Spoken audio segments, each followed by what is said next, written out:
Hello friends, তোমরা কেমন আছো? আশা করি তোমরা সবাই ভালো আছো। আমিও ভালো আছি। আজকে দেখো সকাল সকাল ঘুম থেকে উঠেছি, কারণ ভিডিও শ্যুট করবো বলে।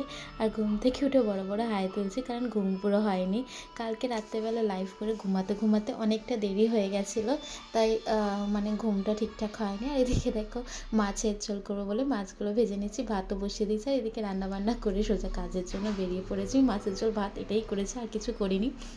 আজকের অনেকটা তাড়াতাড়ি যেতে হচ্ছে, কারণ ভিডিও করব বলে। আর চলে এসেছি হচ্ছে আমাদের পছন্দের জায়গায়। আমার ক্যামেরাম্যানও চলে এসছে। তো এই যে আমাদের এখানটাই আমরা ভিডিওটা বানাই, সার্ভে পার্কে। তো এইখানটায় চলে এসেছি, দুজনে মিলে হাঁটা লাগাচ্ছি। এই জায়গাটায় আসলেই আমার মন এমনিই ভালো হয়ে যায়, জানি না কেন। আমার ভীষণ পছন্দের জায়গা। তো এই যে দুজনে মিলে সকাল সকাল হাঁটা লাগিয়েছি। না আমার ঘুম হয়েছে না ওর ঘুম হয়েছে। ও আমার জন্য বেচারা ঘুমাতে পারেনি ঠিকঠাক, কারণ ওই আমার ক্যামেরা ধরে দেয়। এই দেখো দাঁড়িয়ে দাঁড়িয়ে এখানটা হচ্ছে যে কয়েকটা ভিডিও শ্যুট করে নিলাম।